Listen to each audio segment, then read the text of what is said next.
Bueno, buenas tardes a todos. Bienvenido a la Infanta. Para la Fundación Ibercaja es un auténtico placer el contar hoy con Antonio Pérez Henares aquí, en este marco incomparable del siglo XVI, que tiene una larga historia vinculada a la caja en el siglo XVIII, con figuras como Teresa Vallabriga o como el propio Ramón de Pignatelli. Para nosotros, la presencia de Antonio es fundamental porque da color a un ciclo que hemos hecho en el cual hemos intentado abrir tres ventanas a la historia. Tres ventanas que suponen tres miradas personales de tres historiadores que observan diferentes momentos, diferentes sucesos, diferentes acontecimientos, pero que en todos ellos realmente se palpa y se vive la pasión por la historia de España y la pasión por el proyecto de creación de este país que se llama España. Hoy me acompañan en la mesa, junto a Antonio Pérez Henares, al que vuelvo a dar las gracias por su presencia en Zaragoza y en este espacio de la Fundación, Isabel Avenia, que es conocida de todos, es una novelista aragonesa muy importante, con una obra muy sólida. Yo siempre recuerdo cuando hablo de ella, El alquimista, que me parece una obra magnífica, impresionante, que va a hablar de la personalidad, de la rica personalidad de Antonio Pérez Henares, y que no lo vas a tener fácil, porque hablar de Antonio exigiría mucho tiempo y es todo un riesgo porque es una de las grandes figuras de la narrativa española de este momento. Y al otro lado nos acompaña Luis Zueco, otro escritor aragonés, otro novelista aragonés, con una obra muy sólida, que también ha tratado incluso a Josefa Mari Borbón en una de sus novelas últimas, que habla de ella, mujeres y hombres vinculados a este patio en la ilustración del siglo XVIII, y que tiene una obra emblemática que es ese estudio del Castillo Loarre, esa novela en torno al Castillo Loarre. La novela que hoy nos reúne aquí es una novela fundamentalmente basada en la historia verídica de los acontecimientos que ocurrieron a lo largo del mundo moderno en España. Una época en la que saben ustedes que hoy día todo el mundo se empeña en ocultar, en manchar, en salpicar de toda serie de dudas, cuando en realidad es uno de los momentos más importantes de la historia de la humanidad, porque nosotros, los españoles en el siglo XVI, pusimos en marcha un proceso magnífico que se llama globalización, que lo han inventado posteriormente y lo aplican hoy día, pero nosotros ya lo habíamos puesto en marcha en tiempos de Felipe II, y además de poner en marcha ese proceso de globalización, habíamos planteado otra cuestión muy importante, y es que una nación como España tiene que servir para potenciar el desarrollo de los pueblos que se incorporan a ella. Llenamos el mundo de universidades, llenamos el mundo de bibliotecas, llenamos el mundo de iglesias, llenamos el mundo de monasterios, llenamos el mundo de industrias. Y ese es el legado que yo creo que hay que respetar y recuperar en este momento. Y yo le quiero agradecer especialmente a Antonio Pérez Henares, que en esta novela, La Española, se hable con claridad de ese periodo y además se apueste fundamentalmente por un hecho incuestionable. España, a lo largo de su historia, ha sido una nación al servicio de los demás pueblos y nunca contra los demás pueblos. Otros pueblos y otras naciones habrán explotado a los suyos, como los ingleses, pero nosotros no lo hemos hecho nunca. Y por eso los ingleses han puesto en funcionamiento una hermosa leyenda negra que nos ataca. ¿Por qué? Porque la historia de España es una historia de servicio a la humanidad. Antonio, gracias por venir, gracias por estar aquí. Sabes que esta es tu casa, lo ha sido ya en alguna otra ocasión y esperemos que siga siendo tu casa, y también la de Luis y la de Isabel Avenia. Y ustedes disfruten con ellos, que son quien han venido a disfrutar esta tarde. Muchísimas gracias.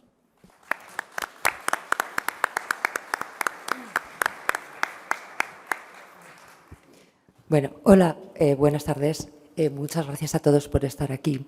Yo tengo que dar un par de pinceladas de la vida de Antonio, pero me imagino que esto sobraría porque todos los que habéis venido aquí sabéis que es un gran escritor, un magnífico novelista y por eso habéis venido. Bueno, Antonio empezó de muy joven, es nacido en Guadalajara y empezó desde muy joven en el periodismo, escribiendo el diario Pueblo. Posteriormente también fue director del periódico Tribuna, pero la faceta que nos interesa de él en este momento es su magnífica carrera como novelista, tiene muchísimas novelas, empezó desde muy joven a escribir y podíamos destacar que todas sus obras tienen un gran rigor histórico, a la par que están muy bien escritas, utiliza un léxico magnífico y son muy amenas de leer. Podríamos destacar, que muchos de vosotros las habréis leído, la saga Nulares, de la época prehistórica, así como una novela magnífica que a mí me encantó, que es La canción del bisonte. Me parece que todas estas han sido traducidas al francés hace poco, y cosa que se ve el éxito que han tenido en nuestro país para que luego se traduzcan en el vecino. También podíamos destacar entre sus obras La tierra de Álvar Fáñez, Tierra Vieja o El rey pequeño. Todas magníficas, que os recomiendo a todos, si no las habéis leído, que las leáis si podéis. Y voy a acabar ya porque tenemos una tarde muy interesante. Me imagino que estaréis deseando que hable él. Y nada, y hoy vamos a hablar de su última novela, La española, que espero que os guste muchísimo a todos y que os dé una idea general. Luego la tenéis ahí por si queréis adquirirla y él, encantado, os firmará los ejemplares. Muchas gracias.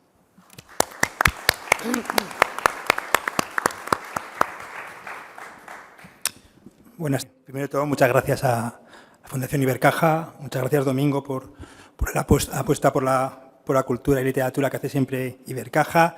Gracias también a la librería, a Troa y a la distribuidora por traer los libros de Antonio. Y, por supuesto, muchas gracias a ustedes y a Antonio, ¿no?, que es un excelente escritor, un gran amigo, pero sobre todo una gran persona, generosa donde las haya, se lo puedo asegurar. Y yo también quiero aprovechar para felicitarle, porque fue hace muy poco su cumpleaños, o sea que felicidades. Por felicitarle también por lo que ha comentado Isabel, que yo creo que es importante el dato, que es el éxito que está teniendo Antonio Pérez Henares en Francia. Es muy importante y muy complicado las traducciones al francés, más en novela histórica. Y La canción del bisonte y ahora la saga, ¿no?, de Nublares se están traduciendo al francés y están teniendo ahí una gran repercusión. Por lo tanto, yo creo que es muy importante tenerlo en cuenta y poner en contexto del escritor que tenemos aquí.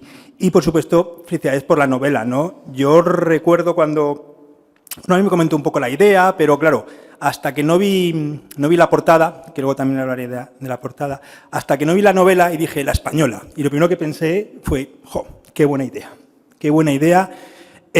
Una novela centrada en este contexto histórico y geográfico. La española, no sé si la sitúan, es fácil, es lo que hoy es Haití, República Dominicana, muy cerquita de Cuba.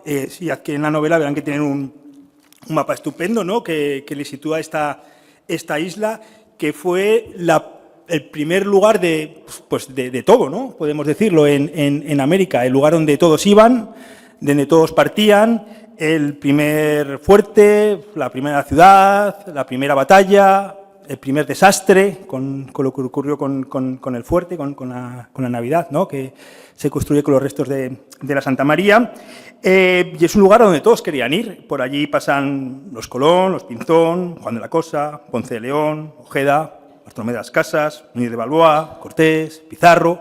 Todos pasan por la española, ¿no? Yo creo que es una idea clave, ¿no?, entender esa unión de dos mundos, como también ha explicado Domingo, ¿no?, la aportación exuberante que hace España a la historia mundial. Yo creo que no es por hablar de la leyenda negra, a mí no me gusta, pero es interesante poner en valor todo lo que hace España de manera, en un momento, en muchos casos, desinteresada. España toma un papel clave, ¿no?, que no la coge ningún otro país, lo hace España, ¿no?, al servicio de la humanidad, podemos decir. Yo creo que esa es la idea que quería reflejar Domingo. La novela está muy bien articulada, muy bien documentada y tiene muchas cosas interesantes. Yo primero, la portada, ¿no? Yo creo que nos tiene que hablar de la portada, lo dejo ahí, luego Antonio lo explicará por qué.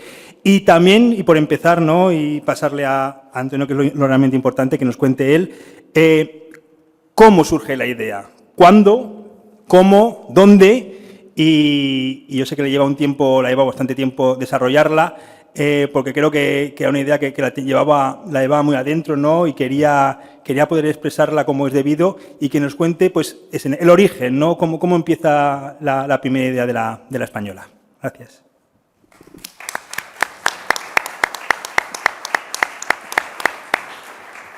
Hola, ¿se oye? que no sé por qué. No se oye, está. Ahora, vale.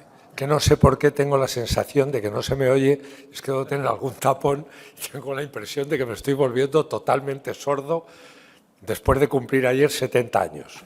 Entonces digo, esto ha venido y entonces estoy sordo.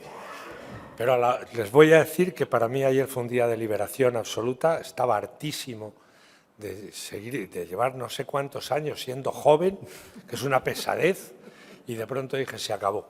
Soy un señor maduro, un viejo si quieren, me llaman lo que quieran, pero ahora voy a decir lo que me dé la gana. Y me dijeron, si tú siempre lo has dicho, digo, ahora con más razón porque tengo el piso pagado, más o menos. Así que es un placer estar en Zaragoza, es un placer estar en Aragón. He de decirles que en realidad yo soy algo de aquí, soy aragonés consorte. Esto es, soy un esclavo de Aragón, ¿comprende? En concreto del campo de Borja, de al lado de tal. Y ahora que no me oye ella, de Ainzón. Mi mujer es de Ainzón, para mí fue la maravilla y posiblemente mi salvación encontrarme hace más años que la orilla del río, pero no diré cuántos, a mi mujer, y siempre que vengo a Aragón, ¿cómo no la voy a recordar?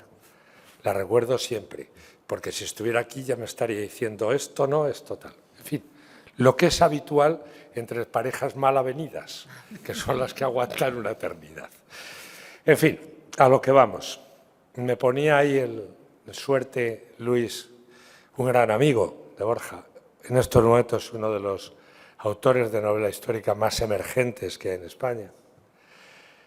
Un lujo que esté en nuestra asociación de escritores con la historia, donde está nuestra amiga Isabel Avenía desde hace tiempo y calladita, calladita, novela, novela, porque aquí hay explosiones y luego están, como ha dicho Domingo, la gente que va construyendo un escenario literario, novela, novela con seriedad. No se fíen demasiado de estas eclosiones. Miren la obra de los autores. Isabel tiene ya una obra cada vez más considerable. Miembro también de la Asociación de Escritores con la Historia, donde acaba de ingresar, y es para nosotros un honor y un orgullo, este señor que tengo a mi derecha, que es el gran historiador y novelista. Mañana que se prepare, porque le voy a presentar yo la novela. En fin, es un placer estar aquí. ¿Por qué escribe esta novela? Pues verán. Les voy a contar exactamente cuándo empecé más o menos a pensarlo y cuándo me decidí. En el año 1998 desembarqué con Miguel de la Cuadra Salcedo el Macuro. Macuro está en el Golfo de Paria, la desembocadura del Orinoco, donde llegó Colón. Había llegado exactamente 500 años antes y había tocado por tierra firme del continente americano. Lo que pasa es que no lo sabía. Algo se olió que nos hizo hacer Miguel de la Cuadra. Yo hice con él 7 expediciones y algunos camels y algunas cosas más. Hicimos lo que hizo Colón. Cuando llega el barco que pasa por delante de la isla de Trinidad, y Colón era tan increíble y preciso que en una determinada latitud y longitud, yo lo digo eso como si lo supiera, ni idea, pero está ahí dice mirar hasta a tal punto, y efectivamente se ven los 3 picos en medio del mar, por lo que Colón le llamó a aquella isla como se llama hoy, Trinidad, porque son 3 picos. Se entra después a ese Golfo de Paria donde desemboca el poderoso Orinoco. Miren ustedes, yo soy de Lenares, que es un riachuelillo. Bueno, pues el gran Ebro nuestro, al lado de esos ríos inmensos, parecen nada. Se lo digo de verdad. Dices, pero bueno, ¿qué hizo Colón? Porque él no veía la desembocadura. Tiró un balde de agua y sacó agua. Y de ese gran golfo, el agua que salía era dulce. Eso hicimos, Miguel de la Cuadra nos hizo hacer. ¿Eso qué significó? Colón pensó que un arrastre tan enorme de agua dulce no podía venir de una isla, tenía que venir de un gran continente. ¿Y saben lo que escribió? Ellos estaban absolutamente convencidos de que habían llegado a las Indias, a Asia, y que eso era el sitio donde desembocaban los ríos del paraíso terrenal, o sea, el Tigris y el Éufrates. Y lo escribe, pero tal cual. pensó, por tanto, ya que eso no podía venir de una isla. Muy poco tiempo después se descubrió que era tierra firme. Yo aquella noche empecé a pensar en aquella inmensa epopeya donde esto era una parte más. Pero no me decidí a escribir la novela. Quizás porque no tenía la madurez, ni la tuve en muchos años. Pero pocos años después estaba un día en Santo Domingo. Si alguna vez van a Santo Domingo y aparte de irse a Punta Cana y ponerse tibios de ron Brugal, no se lo aconsejo, les aconsejo el Barceló. Pero vayan por lo que es la primera ciudad del Nuevo Mundo. Váyanse al fondo del todo, lleguen donde está el Palacio de los Colón. Luego les he traído unas imágenes. Suban por la calle de las Damas. Luego les contaré por qué se llamó así, empedrada. La primera calle empedrada del Nuevo Mundo. Suban, dejen a la izquierda el fuerte de Ozama, el primer fuerte, con permiso de Navidad, que lo destrozaron y mataron a todos, o de la Isabela, que no fructificó. Todo lo primero, hasta la primera catedral también, allí justo. Si giran a la derecha, verán la primera catedral del Nuevo Mundo. Empezarán a ver en el fondo España, porque lo que hace España, el imperio hispano, es totalmente diferente a lo que hacen los imperios coloniales posteriores. Nosotros somos un imperio a la romana. En realidad lo que hace España es Roma, es replicar España en América, como Roma se replicó en España. Pero a mí me llevaba más. Habíamos estado aquella tarde dándole al frasco por todos los bares que hay en lo que es el viejo Santo Domingo, ¿no? Por cierto, saben que nosotros nos llevamos de allí todo. O sea, el tomate, no estoy hablando del oro, el tomate, el pimiento, tal, todo. Pero hay una cosa que ellos creen que es de allí y es mentira. Eso lo llevamos nosotros. La caña de azúcar. El ron es nuestro. Esto lo llevan muy mal, pero hay que decírselo, ¿no? Estamos de acuerdo en todo lo demás.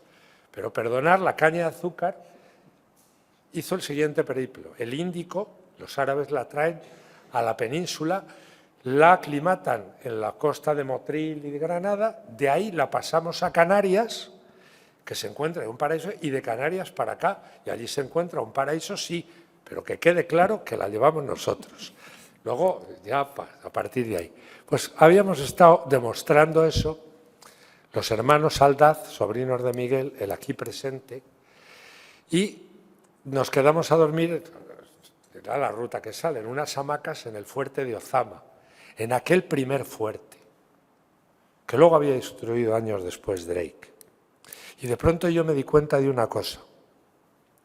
Por los sitios que habíamos estado, por los lugares donde habíamos bebido, por las calles que habíamos pasado, en un momento muy puntual de la humanidad, en un periodo no demasiado largo, por donde nosotros habíamos estado bebiendo, en una de esas tabernas, y una noche que había llegado un barco de la península que había traído vino, podían estar en una mesa sentados los Colón, el viejo almirante, después del cuarto viaje, ya muy mal, medio ciego, su hermano Bartolomé, su otro hermano Giacomo Diego, podía estar Méndez, su gran amigo. En otra podían estar los niños, los de la niña, Juan Niño, un par de hermanos más, el cuarto no, porque había muerto ahogado hacía poco, y podía estar algún pinzón, Vicente Yáñez, que siempre tuvo, a pesar de las broncas con Colón, cierta amistad y siguió con él yendo a cosas. Pero podían estar, verán, Alonso de Ojeda, Juan Ponce de León. Les voy a decir solo los importantísimos. Juan de la Cosa, que estuvo con Colón desde el primer viaje. Alonso de Ojeda y Ponce de León desde el segundo. Bartolomé de las Casas, su padre, que estuvo también en el segundo viaje, su tío había estado en el primero, él mismo que había llegado con Obando.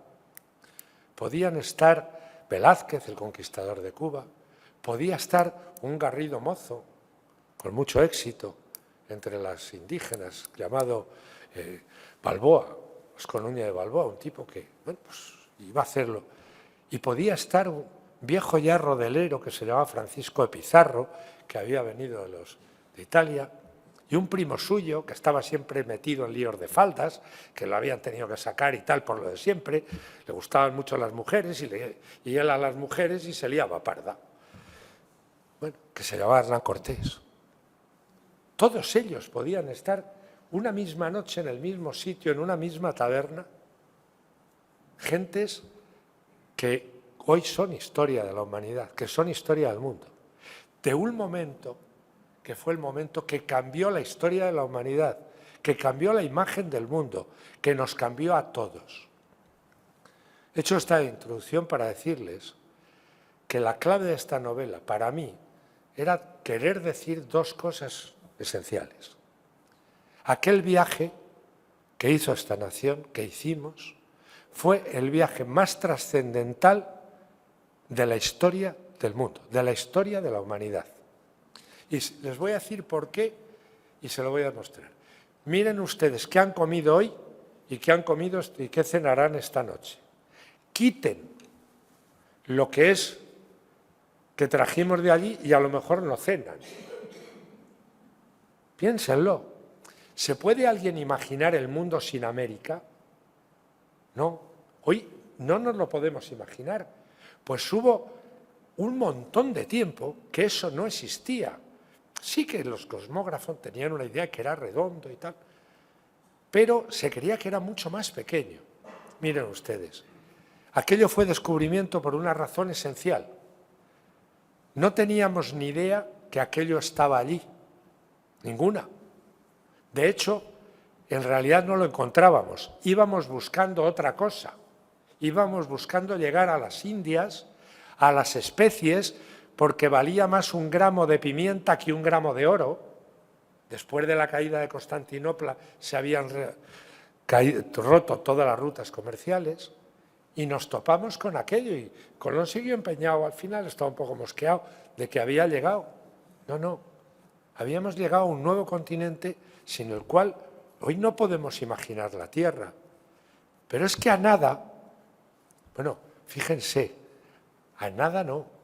Es que en el cuarto viaje Colón, ¿saben lo que estaba buscando desesperadamente? El paso por mar, el estrecho, para cruzar al otro lado. Ya sabía que era tierra firme. ¿Saben por dónde lo buscó? Esto es increíble. Por Panamá. El cuarto viaje de Colón es un intento. ¿Por qué? Porque le han dicho los reyes, tira para allá, aunque había tenido aquellos problemas gordos y había acabado en grilletes yendo para allá, vete para allá, porque los portugueses nos habían ganado la carrera. Ya habían llegado, habrían doblado el Cabo de Buena Esperanza, había llegado a Calcuta. Hay que llegar, busca el paso. Estuvo a 8 días de camino, por donde hoy va el canal de Panamá, fíjense qué cosas. Entonces los indios le dijeron, a 9 días, a 9 jornadas hay un gran mar. Pero Colón no lo buscaba a pie, Colón era un marino, había que buscar el paso por mar. Se tardaría. Sería ese que les decía que estaba aquella noche bebiendo vino y posiblemente comprándole al capitán Sancho de Arango una cría de su fabuloso perro Becerrillo, que luego se llamaría Leoncico. Pues había llegado un tal Bamboa con Leoncico, con su perro al lado, no mucho después. Y ya dijo, no, sí que hay un océano al otro sitio. ¿Saben cómo le llamaron? Él le puso el Mar del Sur. Durante muchos no se le llamó así. Se le llamó el Lago Español, al Pacífico. Y había un océano. Se creyó que era más pequeño. Magallanes y Elcano creían que era mucho más corto. Porque no sé si se dan cuenta que es que cada barco que llegaba a Sevilla cambiaba el mundo. Imagínense que llega un tipo, que llegan con unos indios, unos papagayos, y dice, ¿dónde viene? No, hemos llegado a las Indias. Uf, ¿y eso qué es? Es que el siguiente barco dice, no, es que es un continente, pero nada, espera, ya ha llegado Balboa y hay un océano. Y de pronto, y no crean que mucho tiempo después, en el 20, aparecen 17 tíos medio muertos o casi muertos, con un tal Elcano, y dice, ¿dónde viene? Y dice, oye, nos hemos metido en un lío, hemos llegado por allí y tal, y dice, ¿qué has hecho? Y dice, pues no tenía otro remedio y le he dado la vuelta al mundo. Es que eso fue. Esa inmensa epopeya, independientemente de todo, cambia el concepto que el mundo tiene de sí mismo.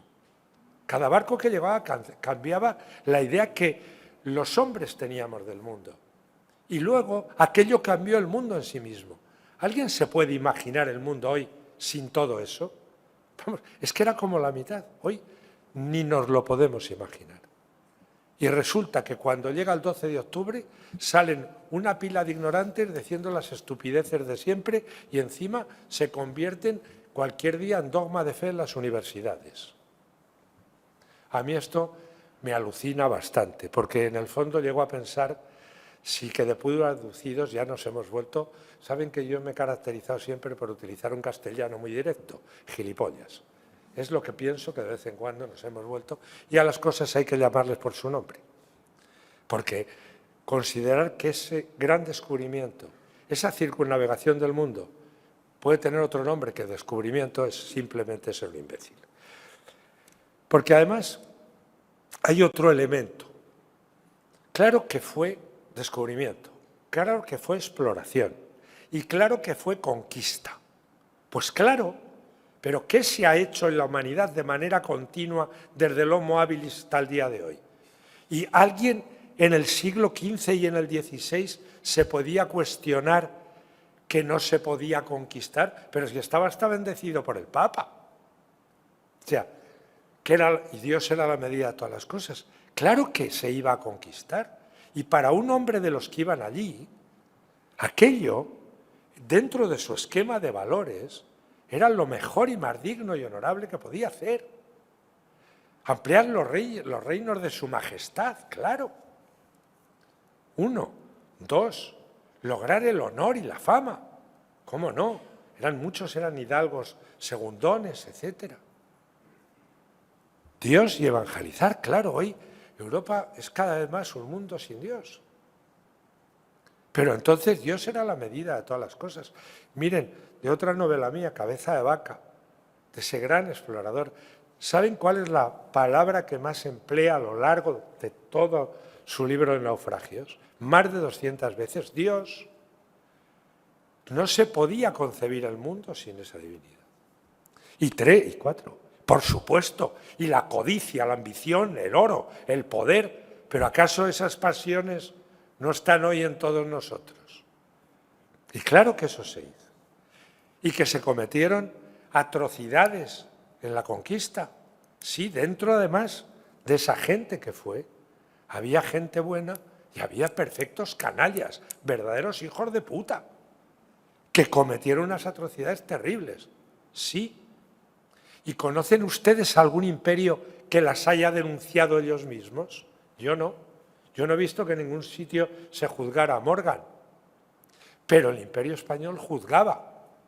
La prueba es un paisano mío, un tal Nuño Beltrán de Guzmán, el fundador de Guadalajara. Guadalajara es muy chiquitita, Guadalajara. Ese acabó aquí, lo trajeron engrilletado y muerto en la prisión de Torrejón de Velasco. ¿Por qué? Porque el Imperio Español tiene una diferencia esencial, que tiene mucho que ver con una reina que quiere mucho mi amigo Zueco, con Isabel. Es providencial. 2 cosas esenciales. La idea del Imperio Español, que se preserva hasta 1812, Constitución de Cádiz. ¿Quiénes son españoles? Son todos aquellos ciudadanos españoles que viven en uno u otro hemisferio. Nunca se consideró a los americanos como colonias, sino como súbditos de la corona española, con los mismos derechos que los propios nacidos en la península. Desde el primer momento, Isabel plantea que los indios no pueden ser esclavos. Lo dice, vamos, de manera tajante y desde el primer día. De hecho, Colón, como no se encontraba ni especies y poco oro, dice, pues nos llevamos indios, los esclavizamos. Dijo, estos indios de vuelta. Pero no crean que porque la esclavitud estaba mal vista, que es otro de los errores. En aquel tiempo la esclavitud era algo absolutamente normal y normalizado, como se había practicado siempre y se seguía practicando en la península. Cuando los moros cogían a los cristianos presos, los cautivaban y los esclavizaban, y nosotros, idem de idem. O sea, la esclavitud no era, ahora lo vemos, como es lógico, como una terrible aberración, pero entonces era algo perfectamente en los códigos de allí, porque no podemos caer en la mayor estupidez que se está cayendo, es juzgar tiempos pretéritos con los planteamientos de hoy, porque les aseguro, no se salva nadie, ni el Homo habilis de Olduvai, Tanzania, nadie. Si lo juzgas, y encima ahora con los planteamientos ya exacerbados de los MeToo, pues ya me contarán quién se salva aquí. No, cada cosa ahí en su tiempo. Y había unas leyes de Indias que no existieron en ningún imperio, porque ningún imperio consideró a los nativos como parte y ciudadanos de ese imperio, súbditos entonces. Y nosotros sí, y esa es la enorme diferencia.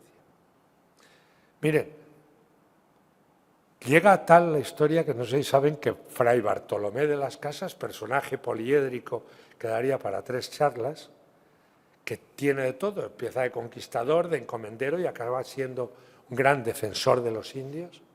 Él decía que no se llevara a los indios como esclavos, hombre, no, ni como encomenderos, que se trajeran negros, Fray Bartolomé, para que vean cómo estaba eso impreso en una...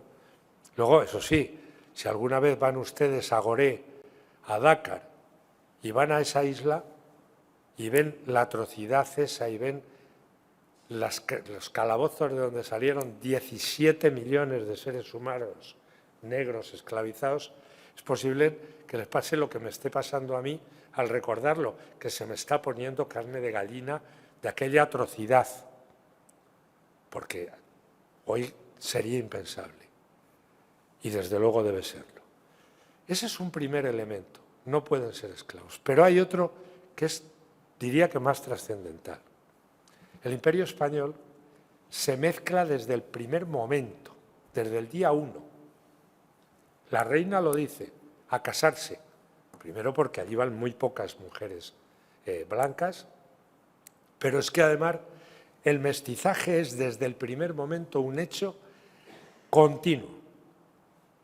Mire, esa portada que ven es el desembarco de Alonso de Ojeda en la bahía del Calamar. Les sonará más si les digo que es donde está ahora Cartagena de Indias.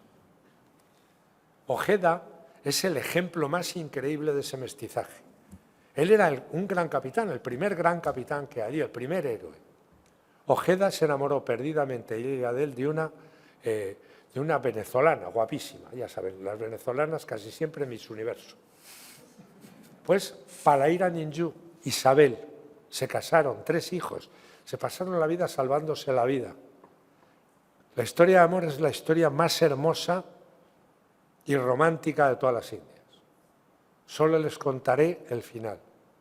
Cuando Ojeda muere en esa calle de las Damas, en el convento de San Francisco, muy desalentado, muy mal, final de su vida, no quería ver a nadie, se hizo enterrar a la puerta para que lo pisaran todos.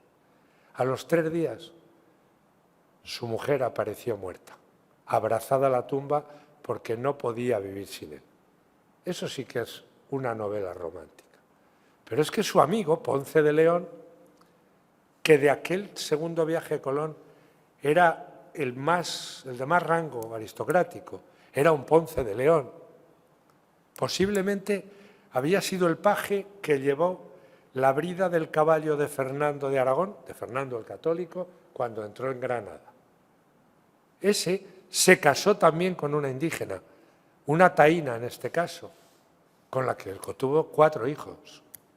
Y cuando fue a la Florida buscando, dicen que la fuente de eterna juventud o lo que fuera, y los semínolas le pegaron un flechazo envenenado y acabó muriendo, ella se vino a Sevilla con sus hijos porque todos los matrimonios eran, y desde 1514 ya absoluta y totalmente legalizados, sus hijos legítimos herederos y, por tanto, ciudadanos españoles de pleno derecho, con derecho a todas sus herencias. Año 1514. ¿Saben ustedes cuándo los norteamericanos dieron vía libre al matrimonio interracial? En el año 1967. Y nosotros somos los racistas. Algo no me cuadra. Y los genocidas. Pues ahora les contaré porque todavía me cuadra menos. Hizo la CIA un estudio sobre el porcentaje de poblaciones indígenas y mestizas en todo lo que es América. Verán, en los gran alabados Estados Unidos anglófilos, la población que queda mestiza o indígena es del 1,1%. Es lógico.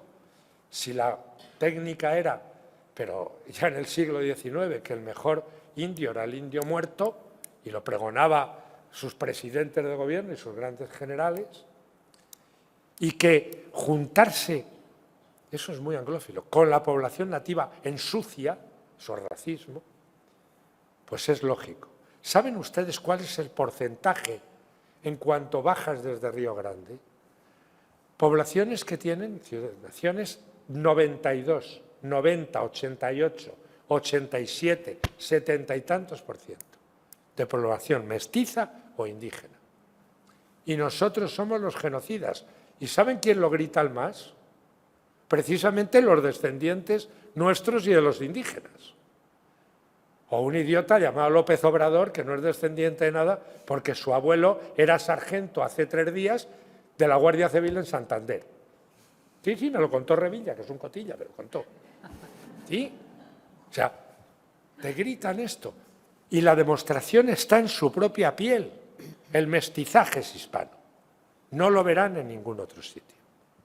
Eso, con todas las atrocidades, con todas las canalladas, con todas las barbaridades, producto de una época y también de la besania de algunos, es lo que hace que en el ave y el debe de la historia el Imperio hispano tenga un ave mucho más importante, y la prueba está en sus descendientes, en esa población mestiza de una población que es la nuestra, que a su vez también era mestiza. ¿Por qué? Porque hay algún lugar en el mundo donde se ha producido más mestizaje que nosotros. Pero si es que nuestra península se vino a poner en un sitio que era como el cruce de carreteras de todas las emigraciones y pasos del mundo. ¿Qué somos nosotros? Dicen que hasta algo neandertales. Saben que a mí me encanta la prehistoria. Dicen que tenemos algo. Yo encantado. Unos tipos magníficos. Nuestros primos hermanos o hermanos. Cromañones, fenomenal. Celtas, íberos, tal. Romanos, mucho, claro. ¿En qué estoy hablando yo con ustedes? En un latín muy malo, pero en latín. Y además, a la romana, ¿qué hemos hecho? Hemos sido unos romanos muy buenos. Hemos expandido la lengua del imperio a 600 millones. Los italianos unos piernas. Y los franceses también. Para romanos, nosotros. Al fin y al cabo, éramos la provincia más importante del Imperio Romano. Éramos Hispania. Había emperadores por todos los lados. Le das una patada y salía un emperador hispano. O un filósofo. Pero eso hay que ponerlo, y sin ira, en valor. Y a la leyenda negra, no combatirla con leyenda rosa, no diciendo que todo fue, que íbamos allí a darles caramelos, no, íbamos a conquistar, que era lo que se hacía. Íbamos a crear un imperio, y lo creamos. Acabo. Miren ustedes, la clave de todo está, en realidad, en cuando nos echaron y nos fuimos.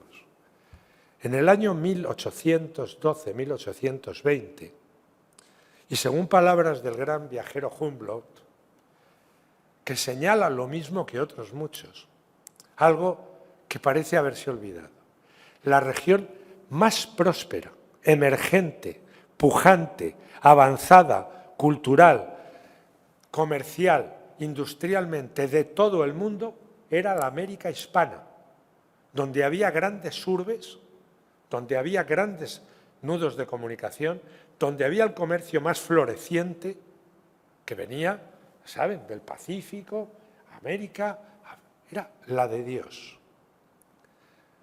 ¿Qué poblaciones había al sur, al norte? Algunas que habíamos fundado, Los Ángeles. Por cierto, la prueba más increíble del mestizaje. Cuando se fundó Los Ángeles, entre las parejas, no sé cuántas parejas, 17 o 20 y tantas que había, solo 2 eran blancos y españoles ambos. El resto era este Cristo hispanoamericano, donde dice, ¿y tú qué eres? Y tienen 17 o 18 maneras, no es solo blanco, negro, indio, no. Y luego está Zambo y Prieto y no sé qué, y Cuarterón y no sé cuántos, y luego indio hasta con chino, un lío. El mestizaje hispano, lo pueden ver en cuanto vayan. Esos son Los Ángeles. Pero ¿saben la clave? ¿Saben cuántas universidades había al sur de Río Grande entonces? 27. ¿Saben cuántas había al norte del Río Grande? 0. Así de simple. Por eso se ansiaba tanto entrar como entraron, a cebarse como buitres en lo que era la región más próspera de la tierra.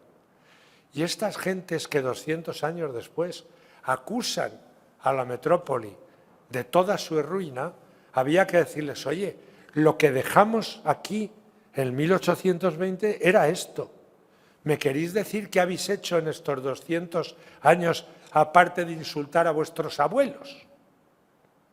Porque en el fondo lo que está sucediendo con nuestra historia en España, en el mundo, allí, en el mundo y aquí, porque ahora una banda de ignaros están empeñados, es que nos hemos dedicado a decir que nosotros somos los que tenemos el crimen universal a nuestras espaldas de todos los males que ha habido en el mundo, que tenemos un pecado original por ser españoles, que tenemos que avergonzarnos de ello. Y eso nos lo dicen continuamente los descendientes de ellos. O sea, ¿qué es lo que hace y lo que es el deporte de moda en estos momentos en España? Es tan simple como insultar a nuestros abuelos, porque cuando estás insultando a la historia de España, ¿a quién estás insultando? ¿A un tipo que ha llegado de Marte? No, estás insultando a tu abuelo. Y alguna vez hay que decirle, oye, ¿quieres de verdad ver la historia como fue y deja de insultar a tu propio abuelo? Porque si estuviera a lo mejor te daba 2 guantas. Pues eso creo que es con lo que tenemos que intentar combatir. Y creo que solo se puede combatir de una manera, desde el conocimiento, desde un cierto rigor, tampoco dramatizándolo todo, al estilo hispano, incluso con alguna broma, que me habrán perdonado que haya metido así entre col y col. Ha sido un placer hablar con ustedes. Gracias.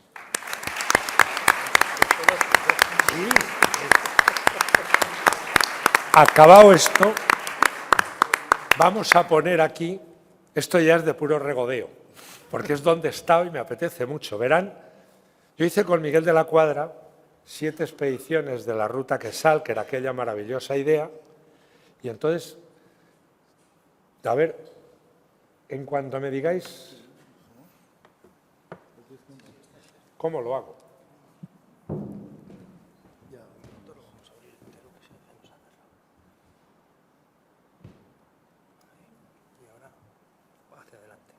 Ahora aquí. Bueno, como ven, esta es la portada y antes lo que les había puesto era esto. Es el desembarco de Ojeda en la bahía del Calamar, una bahía que les dio muchos disgustos. Ojeda era el íntimo amigo de Juan de la Cosa. En un desembarco, no sé, o posterior, se adentraron, vencieron las primeras tribus costeras, luego fueron emboscados y se salvó Ojeda y otro. Juan de la Cosa lo convirtieron en un acerico porque estos tenían la costumbre de envenenar sus flechas y claro, si te daba una, estabas hecho polvo. La portada se la debo a mi gran amigo Augusto Ferrer Dalmau, como saben, que es muy amigo mío y de nuestra asociación y nosotros pertenecemos a la suya y creo que está contribuyendo con la plástica a algo importantísimo. Porque ¿saben ustedes lo que dicen por ahí? De pronto te encuentras con dicen, no, la novela histórica es que es un género menor. Pues bueno, Claro, Benito Pérez Galdós todo el mundo sabe que era tipo de segunda. ¿Sabes? Pero se lo dice también, dice, no, es que la pintura histérica es un género menor. Dice, claro, sí es verdad. Velázquez, menudo piernas, fíjate, pintando eso de la rendición de Breda. ¿Y quién era ese? Un tal Goya, ¿no? Pintando los fusilamientos de 3 de mayo. Dice, va, y el italiano ese, menudo, el mentecato de Tiziano. Fíjense cómo los clichés no nos dejan ver la realidad. Pero bueno, ¿de qué está lleno el Prado y de qué está lleno la literatura española? Pues claro, de sus propias raíces. Y esto es algo que siempre me ha gustado. La ruta se llamaba Quesal. Saben que era ese pájaro precioso y tal. Pero yo llevamos 3 años o 4 dando botes por todas las selvas y yo le decía a Miguel, mira Miguel, creo que el pájaro te lo has inventado. Es un animal mítico porque no le vemos por ningún lado. Y de pronto llegamos a Costa Rica y había un sitio donde iban estos bichos a comer aguacatillos y había por todos los lados, pero los muy mamones no se dejaban fotografiar. Es la única que se nota que es un quesal. Y me la traje como un trofeo. Y no me digan que cuando llegaron allí no se extasiaron delante de cosas tan hermosas. ¿Saben cómo describía Colón las costas? Decían, y pareciéronme que eran como las huertas de Valencia en primavera. Fíjense qué metáfora tan hermosa. Bueno, este era el puesto de mando. Aquí había un cocodrilo pequeño que Telmo Aldaz se quería comer. O sea, el pobre cocodrilo no sabe que estaba en serio peligro.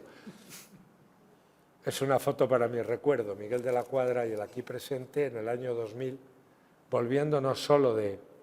No, es del 98. Volviendo no solo de la expedición, sino del último Camel Trophy que hicimos a Tierra de Fuego. Y esto me va a permitir contarles una cosa que antes se me ha olvidado. Entre todos los países de habla hispana, hay uno que, sin embargo, tiene un ratio de mestizaje tal mínimo como Estados Unidos. Se llama Argentina. ¿Y por qué? Si nosotros en Argentina bajamos muy poco, la Patagonia medio explorada, ni medio, ni a un tercio. Lo de Sarmiento de Gamboa en el estrecho fue una atrocidad que acabó en desastre. Pues les voy a contar por qué. Porque esas famosas guerras de los gauchos y tal, no fueron sino que guerras de exterminio de los indios patagónicos, proclamadas por escrito, en público, por sus presidentes, que están impresas y que hoy llevan con orgullo. Me sé de memoria cómo empieza lo que el presidente Sarmiento, que habrán visto grandes avenidas a su nombre, dice, para iniciar esas guerras. Hay que exterminar a esos indios piojosos, hombres, mujeres y niños, porque son incompatibles con la civilización y no podremos hacer un país mientras quede uno solo de ellos. Sarmiento, año 1700 y luego 1800. Y yo es el que tiene que aguantar lecciones, y todos ustedes, de esos que nos llaman genocidas, que se lo hagan mirar en estos 200 años. La última India patagónica, la última India ona, mestiza, tuve, no digo el privilegio, la conocí porque me la presentó Miguel. Era la última que hablaba ese lenguaje de los indios patagónicos, ya de Tierra de Fuego. No solo cruzó Magallanes, sino al Beagle. Solo quedaba ella. Habían sido exterminadas ya en el siglo XX. Bueno, el último genocidio brutal lo hizo Perón, bombardeando y acribillando desde cazas a 2 tribus enteras. Miles de muertos. Estos no lo hicieron así. La Patagonia se llenó de ganados y de pastores galeses que pagaban 1 libra por cada indio ona muerto. Esto no fue en 1500, fue en el año 1900 y pico.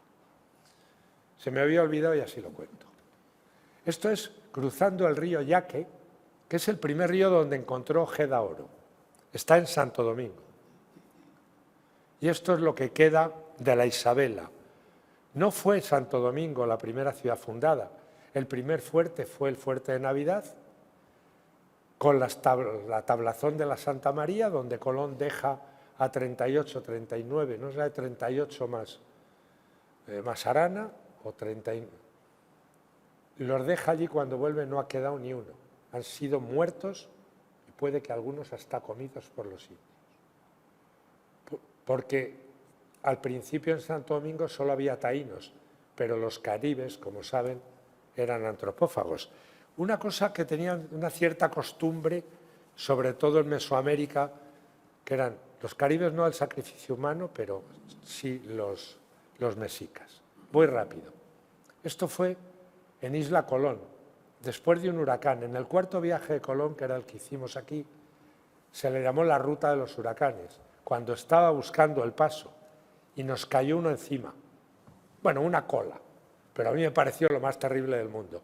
En este viaje iba uno de tus personajes esenciales en El Mercader de Libros, Hernando de Colón, que aquí solo tenía 13 años y que describe el horror de estar en medio de un huracán. Si estábamos nosotros aterrados en tierra firme, en uno de esos cascarones, decía que, bueno, aquello era terrible. Aparte nos anegó todo. Ahí estamos Miguel y yo, y me acuerdo que estábamos planificando cómo matar unas vacas cebú, que se le habíamos comprado a un indio, para que los chicos pudieran comer carne porque no llegaba nada. Y bueno, lo logramos. No les contaré cómo, porque hay espíritus sensibles, y la cuarteamos y la descuartizamos. Momento en que apareció una avioneta, habían despegado en los cielos y llegó una cámara del Canal 9 de allí con una reportera muy guapa y eso, que venía por la tal, y cuando vio dos salvajes, él y yo, él me estaba diciendo: mira, Chanito, esto es hígado, crudo, claro. Dice, y es un manjar delicioso. Dice, esto nada más en España no se puede comer, porque como las vacas ya comen hierba que llevan toda tal, dice, pero aquí se puede comer, no comerás mejor en tu vida. ¿Quieres un poco? Y yo le dije, que hay un chorrete por aquí. Dije, no, así en ayunas, Miguel, ¿qué quieres que te diga? Llegó la chica con el cámara, miró a los sitios, olió aquella carnicería y se nos desmayó. Esto es después del huracán.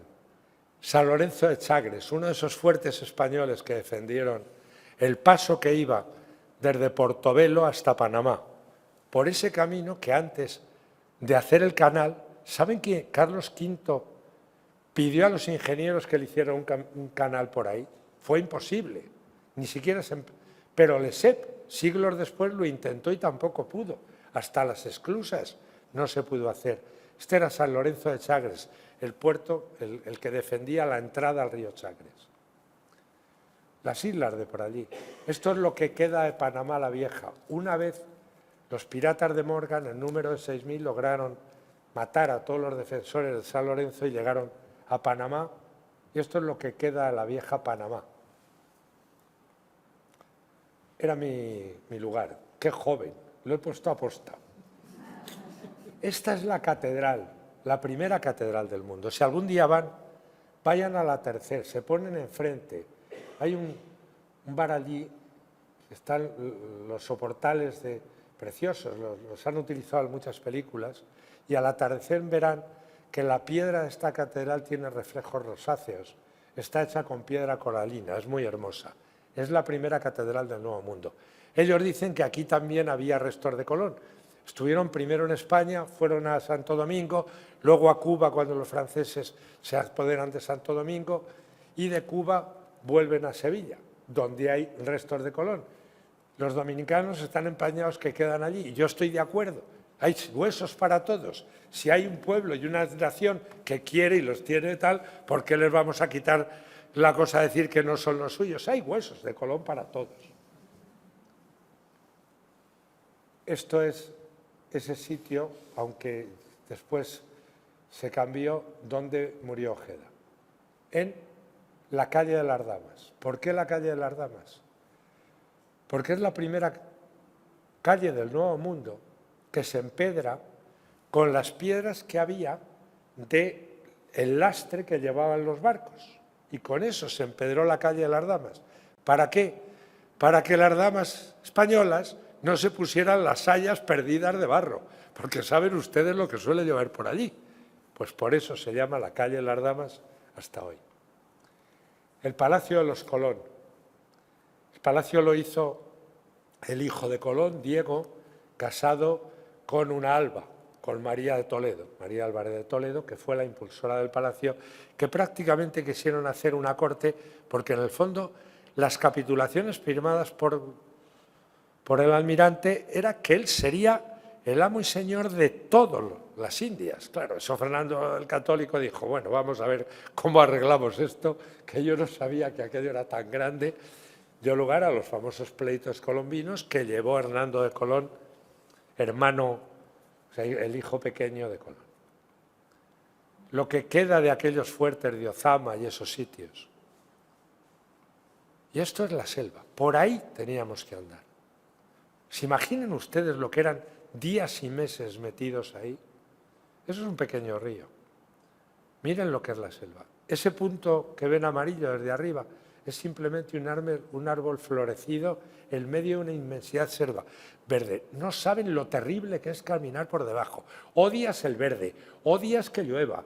La selva es lo más espantoso, aparte con unos bichos terroríficos. El animal más peligroso de todo el mundo, los mosquitos. Y no lo digo en broma. Esto es un río pequeñito de allí. Esto es el Orinoco en su sitio más estrecho, el puente de Angostura.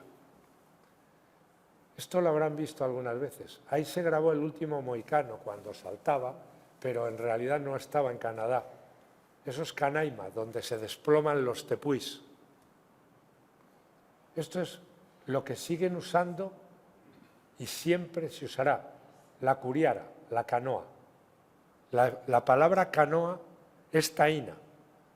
Hay dos palabras que conocerán mucho. Canoa y saben otra, enagua. ¿Saben por qué? Porque aquellas guapísimas taínas solo llevaban un faldellín pequeñito que se llamaba enagua. Imagínense aquellos tipos que venían cargados de hierro y de toda la Castilla al verlo. En fin, que se iba a las Indias, no solo a las Indias por el oro, sino exactamente por las Indias. Hay una historia trágica, terrible, de vergüenza, de dolor, que es la de la bellísima Anacaona, una princesa, una cacica taína, que se presentó delante de Bartolomé y Colón, los españoles, en un palanquín, cantaba muy bien y componía areitios. Fue alguien que vio en los españoles una posibilidad de futuro y al principio lo pareció. Obando, un personaje para mí siniestro, la traicionó. Ella le había invitado a una recepción, él estuvo, él le invitó a otra y cuando estaban todos sus más notables, sus caciques, allí en el Caney, que es la gran comuna, o sea, la gran cabaña comunal, lo tenía rodeado, le prendió fuego, los acuchilló a todos, a ella la prendió, o sea, la cogió prisionera y la ahorcó. Por eso digo que hay que contar la historia de verdad y entera. Y eso es un oprobio para quien lo hizo. Sus canoas surcan, saben que llegaban a poder llevar hasta 100. Los caribes hacían canoas de un solo cuerpo de árbol que daba para llevar a 100. Yo he visto canoas de 20, ya no las hacen tan enormes, pero es lo que mejor funciona allí y la siguen utilizando. Eso es ese mundo que vieron visto aquí desde el aire. Esto es Macuro. Les he dicho que desembarqué allí una vez. Este es el Golfo de Macuro donde desembarcó por primera vez Colón en tierra firme. Cosas que te impactan. Les impactaba ver toda esa grandiosidad de pájaros, de aves, de colores, de fruta. Si alguna vez los dioses existieron en la tierra, se sentaron ahí. Estos son los tepuis. Los tepuis de Venezuela son esos afloramientos de roca en vertical que son los únicos restos que quedan del viejo continente, de Pangea, de cuando la Tierra era un solo continente, y donde Sir Arthur Conan Doyle, con una intuición increíble, hizo que en un mundo perdido estaba aquel mundo perdido donde había dinosaurios. No sé cómo llegó aquello, pero efectivamente era del Pleistoceno. Una curiara. Con esta, de verdad, es la última imagen que me gustaría tener de Hispanoamérica. Y ahora sí que acabo de verdad. Esto me lo enseñó mi maestro Miguel de la Cuadra. No se es español del todo mientras no se quiere, no se asume como propio, no se tiene pertenencia de ser de ese mundo común que es Hispanoamérica. Mientras no se tiene eso, no se es español del todo. Así que tenemos que hacer lo que sea porque ese puente no se rompa nunca, por mucho imbécil que haya a un lado o al otro del océano. Muchas gracias y ahora sí que acabo.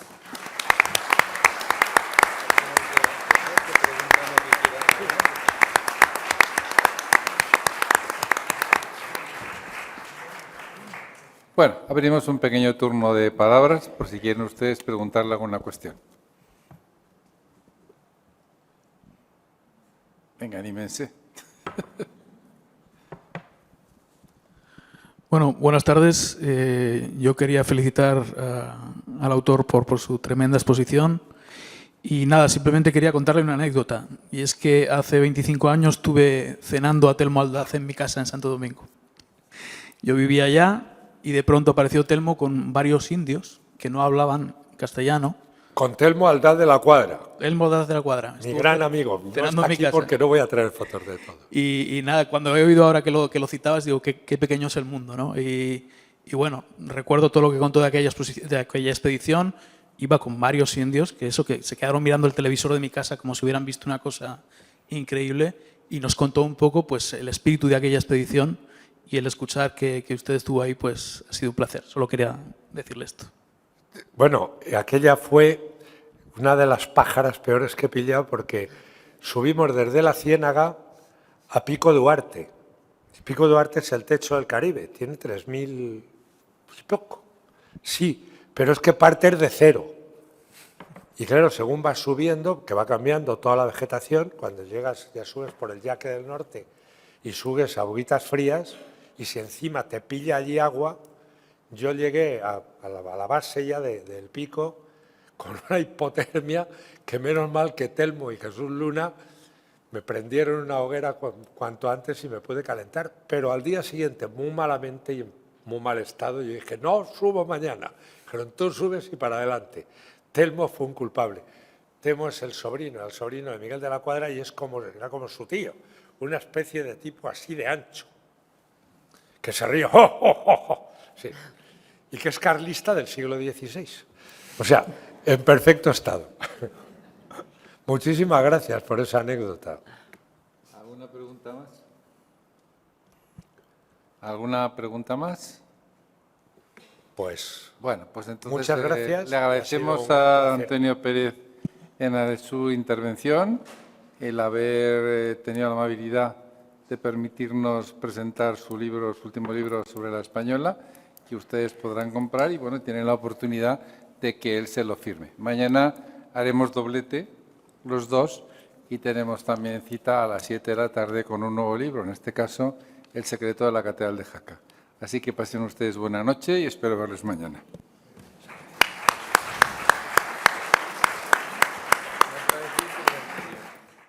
Juntos construimos un mundo con más oportunidades para las personas, para conseguir una sociedad más inclusiva y sostenible. Fundación Ibercaja. Juntos hacemos más.